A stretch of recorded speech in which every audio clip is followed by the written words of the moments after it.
Hello students, class 11th physics का chapter 3 हम continue कर रहे हैं, सरल रेखा में गति। आज का हमारा जो टॉपिक है वो है आपेक्षिक वेग। देखिए, किसी वस्तु का वेग हम ज्ञात करते हैं तो जो प्रेक्षक है उसके सापेक्ष हम वेग ज्ञात करते हैं। अगर वो प्रेक्षक गतिशील हो, अगर वो प्रेक्षक किसी प्रकार की गति की अवस्था में हो, तब अगर वो किसी अन्य गतिशील वस्तु का वेग प्रेक्षित करता है तो स्थिर अवस्था में प्रेक्षित किए गए वेग से अलग वेग प्राप्त होता है। आई थिंक आप समझ गए हैं। इसको हम एग्जाम्पल के माध्यम से समझें। जैसे स्टेशन पे कोई खड़ा हुआ है और ट्रेन जा रही है। अब हम अगर ट्रेन के अंदर बैठ जाएं और दूसरी पटरी पर भी अगर दूसरी ट्रेन जा रही है, आमने सामने भी हो सकती है, साथ में भी हो सकती है, तब अगर आप उस ट्रेन का वेग देखें तो क्या आपको वही वेग प्रेक्षित होता है जो आपने स्टेशन पर खड़े होकर वेग का प्रेक्षण किया था? यानी प्रेक्षक पहले स्थिर अवस्था में है, तब प्रेक्षण करें, और फिर प्रेक्षक गति की अवस्था में है, फिर प्रेक्षण करें, तो दोनों में अंतर प्राप्त होता है। तो दोनों में यही अंतर ये एक आपेक्षिक वेग को या सापेक्ष वेग को व्यक्त करता है। यानी प्रेक्षक के सापेक्ष वेग हम ज्ञात करते हैं। वैसे सभी वेग आपेक्षिक वेग ही हैं, लेकिन अगर हम इसको जनरल वे में समझें कि प्रेक्षक अगर गतिशील अवस्था में है और दूसरी गतिशील वस्तु का वो अध्ययन कर रहा है, वेग ज्ञात कर रहा है, तो उसका वेग कुछ अलग होगा, और जब वो स्थिर अवस्था में है तब उस वस्तु का वही वेग अगर प्रेक्षित करेगा तो अलग प्राप्त होगा। तो ये है आपेक्षिक वेग। यानी वेग निर्देश तंत्र पर निर्भर करता है। जो मापन करने वाला है उसकी स्थिति और गति पर निर्भर करता है। देखिए, ट्रेन का एग्जाम्पल हम ले रहे हैं। यहाँ पर ट्रेन, अगर आप इस ट्रेन में बैठे हुए हैं और ये है ऑब्जर्वर यानी प्रेक्षक, ये ट्रेन ए है और ये ट्रेन मान लीजिए बी है, ये भी इसी दिशा में गतिशील है, और जब ये ओ इस ट्रेन को देखेगा तो ये धीरे चलती हुई प्रतीत होती है। अगर दो ट्रेन साथ में जा रही है तो आपने देखा होगा दूसरी जो ट्रेन है हमें स्लो महसूस होती है, और उसी ट्रेन को अगर आप प्लेटफॉर्म पर देखेंगे तो वो ज़्यादा तेज़ गति से चलती हुई प्रेक्षित होती है। तो आप समझ रहे हैं, यानी ये कहाँ पर है, प्रेक्षण करने वाला कहाँ है, वो ये बताएगा कि इसका वेग कितना है। यानी हमें बी का वेग बताना है, ट्रेन बी का वेग बताना है। तो एक तो गतिशील ट्रेन में बैठकर देखें और एक स्थिर अवस्था में देखें, तो दोनों स्थितियों में, दोनों परिस्थितियों में बी का वेग अलग अलग प्रेक्षित होता है। करेक्ट? तो इसका हम मैथमेटिकल डिस्कशन कर रहे हैं।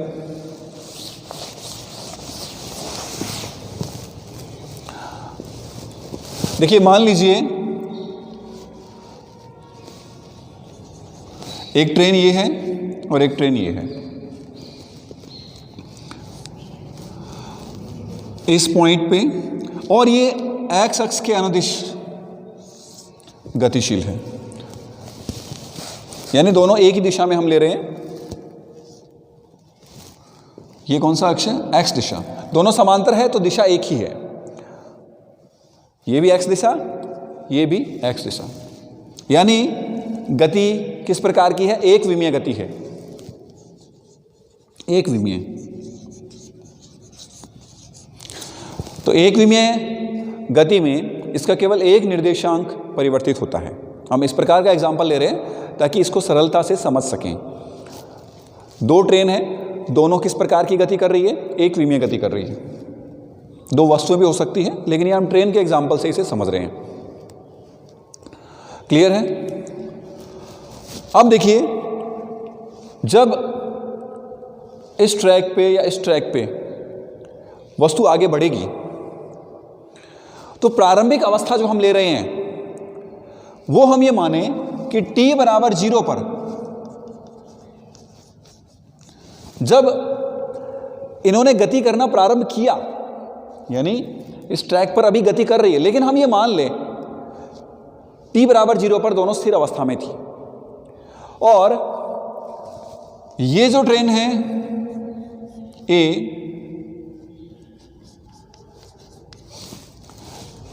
ये यहां पर हम मूल बिंदु से मापन कर रहे हैं, ये दूरी O से इसका मापन किया जा रहा है, राइट। ये जो दूरी है स्टार्टिंग में XA0, ट्रेन A है, XA0, t बराबर 0 पर है। ये प्रारंभ में कहां पर है? ये इस यहां पर है। और अब देखिए, ट्रेन B मान लीजिए यहां है, और ये है XB0, यानी ये मूल बिंदु से यहां पर है और ये मूल बिंदु से यहां पर है। किस समय पर? जब इन्होंने चलना शुरू नहीं किया है। अब ये चलना प्रारंभ करती है, इसका वेग है VA और इसका वेग है VB। अभी हम ये नहीं जानते कि VA अधिक है या VB अधिक है, और ये भी हमने केवल चित्र में दर्शाने के लिए दिखाया कि XB का मान अधिक है। बड़ी आवश्यक नहीं कि XB अधिक ही हो, या हम एज्यूम कर रहे हैं कि B की स्थिति ये है, करेक्ट। अब समय T समय में दोनों कहां पहुंच जाएंगे? वेग गुणा समय क्या होता है? दूरी, विस्थापन। वेग गुणा समय यह व्यक्त करता है विस्थापन को।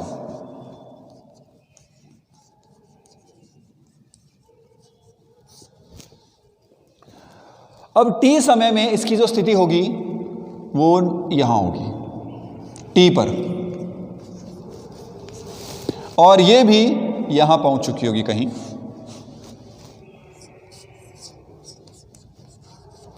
ये B और ये A। अब ये दूरी कितनी होगी? VA गुणा T, और ये होगा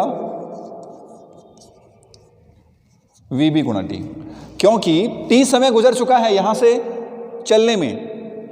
कितनी दूरी पर ये पहुंचेगी या कितना विस्थापन तय कर लेगी? VBT और ये VAT। अपने अपने वेग के अनुसार ये नवीन स्थितियों पर पहुंच जाएगी। यहां तक क्लियर है ये डायग्राम? T समय पर अब ये मूल बिंदु से कितनी दूरी पर है? देखिए,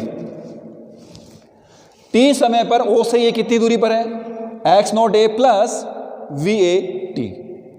देखिए, समय T पर, समय T पर A की स्थिति क्या है? देखिए, XAT किस समय पर ले रहे हैं? T पर। और कौन सी ट्रेन का विस्थापन ले रहे हैं? A का। XAT कुल विस्थापन कितना है यहां से? XA not plus VAT, right. ये इक्वेशन 1। अब हम B की स्थिति को देखें। B मूल बिंदु से कितनी दूरी पर है?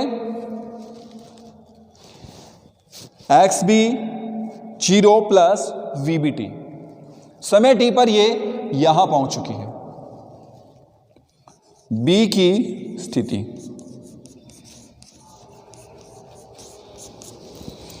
X B T equals to x B zero plus V B T. ये इक्वेशन 2। Very simple. टी समय पर, टी समय निकल चुका है तो अब ये यहां पर पहुंच चुकी है। मूल बिंदु से हम देख रहे हैं ये यहां पहुंच चुकी है। क्लियर है? अब हम देखें इन दोनों के मध्य विस्थापन कितना है, यानी B अगर आगे है तो वो A से कितनी आगे है, A अगर आगे है तो B से कितनी आगे है। तो हमें क्या करना होगा, हम यानी ये देखना चाह रहे हैं ये अंतर कितना है, ये वाला अंतर, ये विस्थापन हम देखना चाह रहे हैं कितना है, O से जो अंतर है वो कितना है। तो इसके लिए हमें क्या करना पड़ेगा, एक्स बी माइनस एक्स ए करना पड़ेगा। विस्थापन हम ले रहे हैं, दोनों के मध्य विस्थापन कितना है, देखिए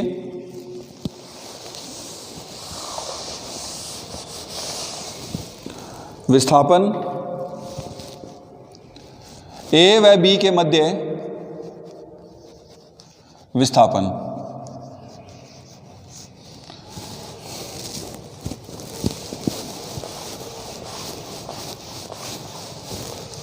ए व बी के मध्य विस्थापन, देखिए क्या होगा, x B T minus x ए T, X B T minus x ए टी। समीकरण 2 में से एक को हम घटा देते हैं तो X B minus x A, V B minus V A into T. समीकरण 2 से 1 को घटाएंगे, देखिए क्या रिजल्ट प्राप्त होगा,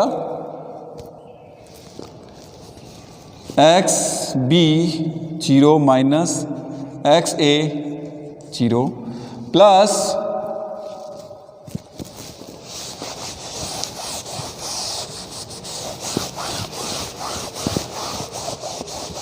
ये विस्थापन हम निकाल रहे हैं, ये विस्थापन कितना है,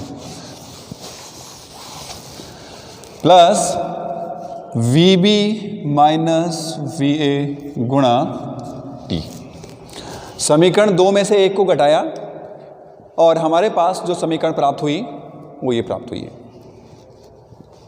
ये equal x B minus x c किसी समय टी पर। अब टी समय पर ये ए व बी के मध्य विस्थापन है। यहां तक क्लियर है? अब आप देखिए ए में जो बैठा हुआ है, ए के अंदर कोई व्यक्ति बैठा हुआ है, वो क्या महसूस करेगा, वो ये प्रेक्षित करेगा कि जो विस्थापन है वो समय के साथ चेंज हो रहा है। मान लें प्रेक्षक ओ में बैठा हुआ है, वो बी को देख रहा है, तो वो क्या देखेगा कि विस्थापन V B minus V A गुणा टी से चेंज हो रहा है। ये तो नियत है, ये तो प्रारंभिक स्थितियां थी, ये समय पर निर्भर नहीं कर रही है और ये भी समय पर निर्भर नहीं कर रही है, लेकिन जो टर्म समय पर निर्भर कर रहा है वो ये है। समय बढ़ेगा तो इस पद का मान भी बढ़ेगा, तो यानी ये जो विस्थापन है उसमें क्या होगी, वृद्धि होगी। अगर वी ए और वी बी के मान अलग अलग हैं, उस केस में जब वी ए और वी बी के मान अलग अलग हैं, उस स्थिति में दोनों के मध्य विस्थापन का मान समय के साथ बढ़ता चला जाएगा। जैसे जैसे समय गुजरेगा दोनों ट्रेनों के मध्य या दोनों वस्तुओं के मध्य विस्थापन का मान बढ़ जाएगा। राइट, वो यहां से क्लियर हो रहा है, मैथमेटिकली हमने यहां पर ये प्रूव किया है। क्लियर है यहां तक? अब इसमें अगर देखें सापेक्ष वेग कितना हुआ, ये है सापेक्ष वेग। ए के सापेक्ष बी का वेग V B minus V A, आपेक्षिक या सापेक्ष वेग है। ए के सापेक्ष बी का वेग ये होगा वी बी माइनस वी।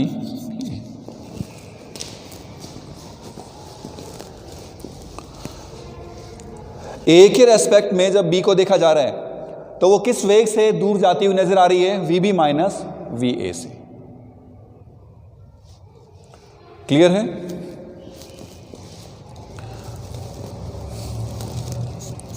अब हम अलग अलग केसेस लेते हुए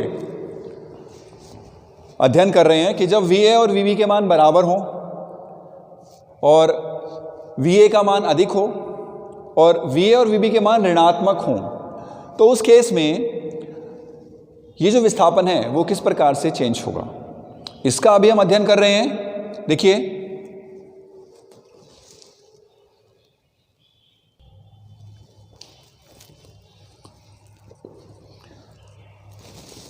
अब देखिए इसमें, और इस पद को हम लिख सकते हैं ए के सापेक्ष बी का वेग है ये, तो इसको हम लिख सकते हैं वी बी ए। किसका वेग है? वी बी का, बी किसके सापेक्ष है? ए के सापेक्ष, इसको हम लिखेंगे V B minus V A. Clear है? अब हम देखें बी के सापेक्ष ए का वेग, तो इसको लिखा जाएगा V A B equals to V A minus we B. ये जो मान है ये है बी के सापेक्ष ए का वेग, इसे हम लिख रहे हैं वी ए बी। तो आप देख सकते हैं वी ए बी और वी बी ए एक दूसरे के विपरीत हैं, राइट? देखिए यहां से अगर हम देखें v A B equals to minus we B a,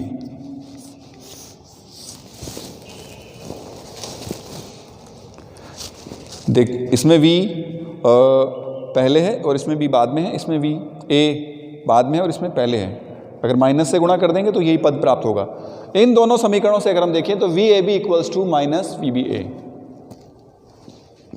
अगर एक ट्रेन में बैठा हुआ व्यक्ति दूसरी ट्रेन को आगे जाते हुए प्रेक्षित कर रहा है, तो दूसरी ट्रेन में बैठा हुआ व्यक्ति पहले वाली ट्रेन को उसी वेग से पीछे जाते हुए प्रेक्षित करेगा। दिशा चेंज हो जाएगी, केवल परिमाण जो है वो चेंज नहीं होगा, दिशा चेंज हो जाएगी। क्लियर है? तो अब हम इसको डिस्कस करते हैं।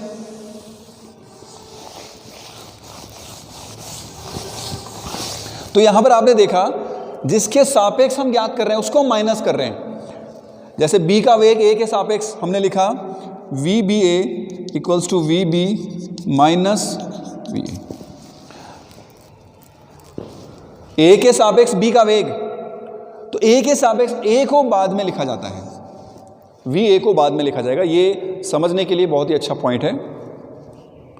a को हम लिखेंगे b के बाद में, V B minus V A. अगर b के सापेक्ष देखना है तो यहां आएगा वी बी। क्लियर है?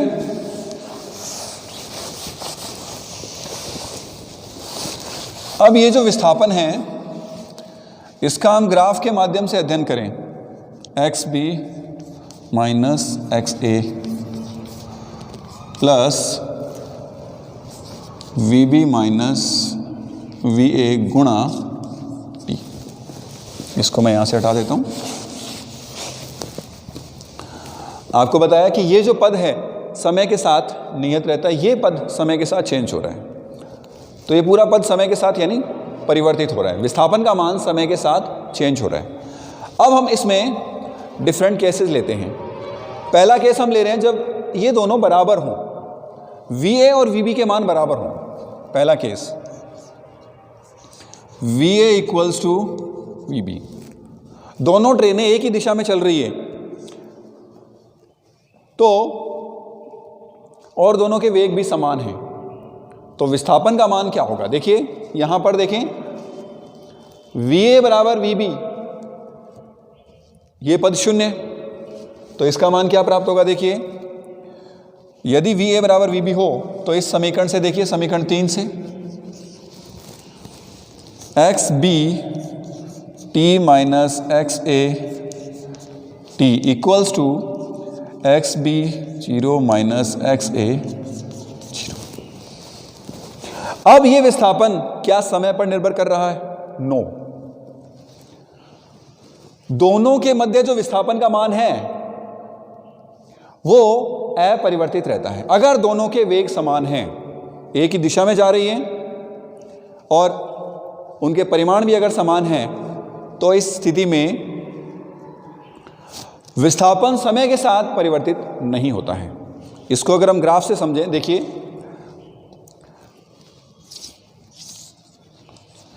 विस्थापन समय ग्राफ ले रहे हैं। आपको बताया था विस्थापन समय ग्राफ का जो ढाल है, इससे प्राप्त होने वाला जो वक्र है और उसकी जो ढाल है वो किसको व्यक्त करती है? वेग को। विस्थापन और समय, तो यहां पर हम कोई वक्र लें, उसकी जो ढाल लें, तो उसकी जो ढाल है यानी उसकी एक्स एक्स के साथ जो कोण है वो वेग को व्यक्त करता है। ये हम ऑलरेडी पढ़ चुके हैं। तो यहां पर VA और VB के मान बराबर हैं, तो यानी ढाल दोनों की समान होंगी। तो समांतर रेखाएं आप खींच सकते हैं दो, ये VA और ये VB।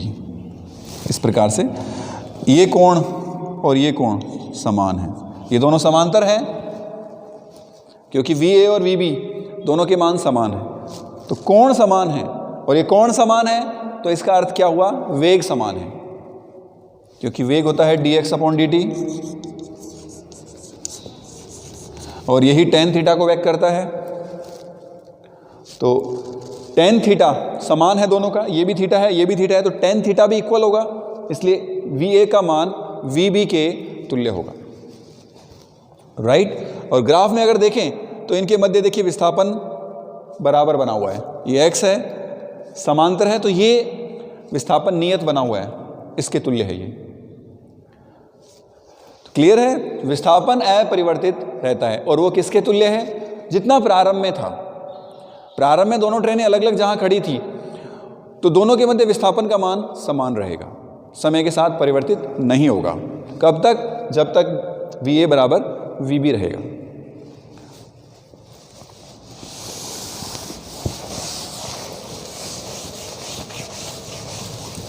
और अगर मान लीजिए एक ही बिंदु से चलना स्टार्ट करती है, ये दोनों अगर बराबर होते तो ये मान 0 होता और ये मान भी 0, तो एक ट्रेन में बैठा हुआ व्यक्ति दूसरी ट्रेन को ऐसे प्रेक्षित करता जैसे स्थिर अवस्था में है।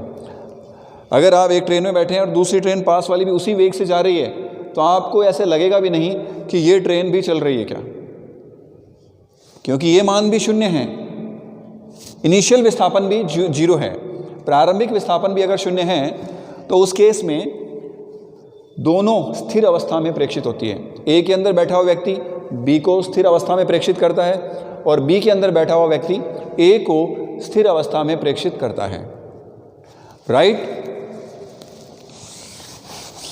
तो देखिए मैंने आपको ढाल का एग्जाम्पल दिया था पहले, ढाल tan थीटा, और विस्थापन समय वक्र के लिए जो ढाल है वो वेग को व्यक्त करती है। ये इंपॉर्टेंट पॉइंट जानना बहुत जरूरी है। अब हम सेकंड पॉइंट लें, जब VA is greater than VB, यानी VA का मान VB से अधिक है, उस केस में देखिए क्या होगा। VA यानी तेज चल रही है, A जो ट्रेन है वो B से ज्यादा तेज गति से चल रही है। और अभी मैंने आपको यह बताया विस्थापन समय वक्र का जो ढाल है वो वेग को व्यक्त करता है, यानी ये ढाल VA का जो ढाल है वो अधिक है और VB का जो ढाल है वो कम है। यानी विस्थापन समय वक्र में देखिए क्या होगा,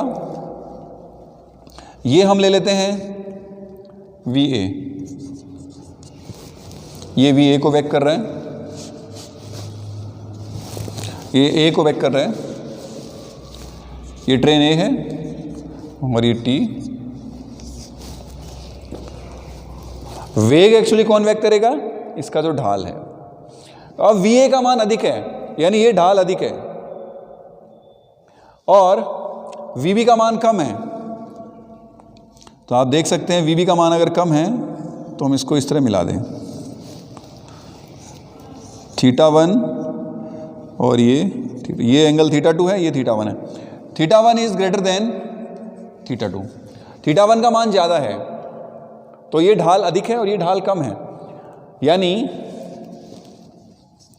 VA is greater than VB। VA का मान VB से अधिक है, ढाल ये जो स्लोप है वो अधिक है यहाँ पर और यहाँ कम है, तो इसलिए VA का मान VB से अधिक। तो आप देख सकते हैं इस पॉइंट पर ये मिलती है, ये जो समय है, इस समय और इस विस्थापन पर ये दोनों मिलेंगी, किसी निश्चित समय पर और किसी निश्चित विस्थापन पर ये मिलती है आपस में, और फिर A B को ओवरटेक करके आगे निकल जाएगी। यानी B पहले पीछे है, वो तेज गति से आ रही है और इसको ओवरटेक करके आगे निकल जाएगी। तो यानी एक समय जब वो ओवरटेक कर रही है उस समय यानी वो मिल रही है। तो x और t के मान हम यहां से प्राप्त कर सकते हैं। ये है जब VA का मान VB से अधिक है। क्लियर है? अब यहां से देखिए VB minus VA, VB minus VA ये क्या होगा? नेगेटिव, क्योंकि जब VA का मान अधिक है और VB का मान कम है तो ये पद ऋणात्मक होगा। अगर ये नेगेटिव है तो A में बैठा हुआ व्यक्ति क्या महसूस करेगा कि B ट्रेन पीछे जा रही है। A ट्रेन में बैठा हुआ व्यक्ति ये महसूस करेगा कि B ट्रेन पीछे जा रही है, नेगेटिव चिन्ह की वजह से। ये नेगेटिव चिन्ह यहां ये शो कर रहा है कि B जो ट्रेन है वो पीछे जाती हुई महसूस हो रही है। क्लियर है? तो ये था जब VA का मान VB से अधिक है।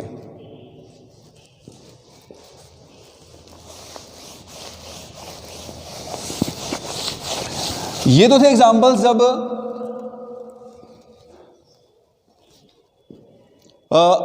VA का मान अधिक है या VA और VB बराबर हैं। लेकिन अभी हम ये अध्ययन कर रहे हैं कि VA और VB एक दूसरे के विपरीत दिशा में हैं। भले ही उनके वेग अलग अलग हों, परिमाण जो है वो अलग अलग हो सकते हैं, लेकिन वो विपरीत दिशा में जा रहे हैं। एक ट्रेन तो A इस दिशा में जा रही है, ट्रेन B मान लीजिए इस दिशा में जा रही है। उस केस में क्या होगा? देखिए यहां इंपॉर्टेंट पॉइंट क्या है। ढाल का एग्जाम्पल मैंने आपको बताया था। ढाल विस्थापन समय वक्र की जो ढाल है वो वेग को व्यक्त करती है। ऑलरेडी हम पढ़ चुके हैं, बार बार मैं आपको बता चुका हूं। विस्थापन समय जो आलेख है, ग्राफ है, उसकी जो ढाल है वो वेग को व्यक्त करती है। तो थर्ड पॉइंट हम डिस्कस करने जा रहे हैं, VA व VB विपरीत दिशा में हों।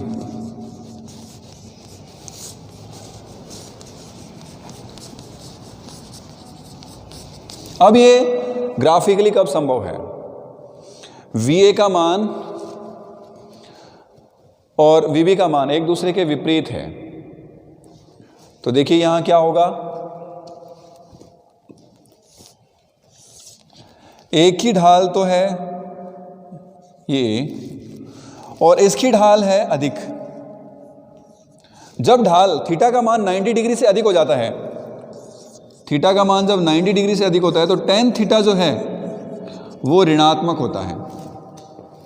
ये मैथ्स में हम पढ़ते हैं, जब थीटा का मान जब 90 डिग्री से अधिक है तो यहाँ थीटा ये 90 डिग्री से अधिक है, तो ये जो ढाल है इसका जो वेग है VB का वो ऋणात्मक है।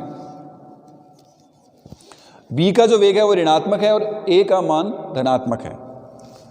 VA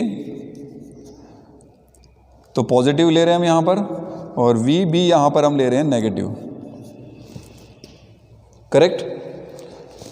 ये थीटा जो है θ2 ले लेते हैं इसको और ये θ1 है। θ1 है लेस देन 90, इसलिए tan θ1, ये tan θ2 है, tan θ1 है वो पॉजिटिव होगा। और tan थीटा क्या है? ढाल, और ढाल किसको व्यक्त कर रही है? VA को। और ये VB को वेग कर रही है। VA इक्वल्स टू दिस और VB equals to this. VB का मान नेगेटिव है और VA का मान पॉजिटिव है, करेक्ट। तो ये भी एक पॉइंट पर मिलेंगी, इस पॉइंट और इस विस्थापन पे मिल रही है, जहां पर ये एक दूसरे को काट रही हैं। इधर x है, ये विस्थापन, और इधर समय। अब A में बैठा हुआ व्यक्ति क्या प्रेक्षित करेगा? देखिए, A के सापेक्ष B का जो वेग है वो क्या है? A के सापेक्ष B का जो वेग है वो हमने लिया था VB minus VA। VB minus VA। अब ये नेगेटिव है, VB भी क्या है? नेगेटिव है। तो ये नेगेटिव नेगेटिव विपरीत दिशा में वो जाती हुई प्रेक्षित होगी और तेज गति से। अगर ट्रेनें विपरीत दिशा में जाती है, आपने देखा होगा, अगर ट्रेनें एक दूसरे के विपरीत दिशा में हैं तो दूसरी ट्रेन इतनी तेजी से जाती हुई प्रेक्षित होती है, यानी दोनों के वेग जुड़ते हैं। यह आप ध्यान रखना, इन दोनों के वेग जुड़ेंगे।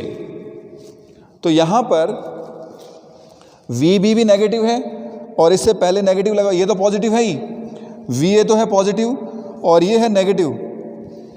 ये मान लीजिए 20 है और ये मान लीजिए 10 है, तो -30 से पीछे जाती हुई दिखेगी वो। वेग क्या है? जुड़ जाएंगे। जब ट्रेनें एक दूसरे के विपरीत दिशा में जाती है तो दोनों के वेग जुड़ जाते हैं। तो यहां से आप देख सकते हैं A के सापेक्ष जो B का वेग है, इसमें ये पद अब ऋणात्मक है, तो नेगेटिव, और ये इसके आगे पहले नेगेटिव जुड़ा हुआ है, तो इन दोनों का क्या हो जाएगा? योग हो जाएगा ऋण चिन्ह के साथ। ऋण चिन्ह ये व्यक्त करता है पीछे की ओर जा रही है, वो उसी दिशा में नहीं है। A अगर इस दिशा में है तो B पीछे की ओर जा रही है। तो ये आपने प्रेक्षित किया होगा, दो बस में बैठे हों या आप अगर ट्रेन में बैठे हों, एक ट्रेन में बैठे हैं और दूसरी पटरी पे अगर ट्रेन पास में से निकल रही है और विपरीत दिशा में है तो तेजी से जाती हुई प्रेक्षित होती है। तो विपरीत हैं तो दोनों के वेग जुड़कर उस सामने वाली ट्रेन का वेग आपको प्रेक्षित होता है। क्लियर है?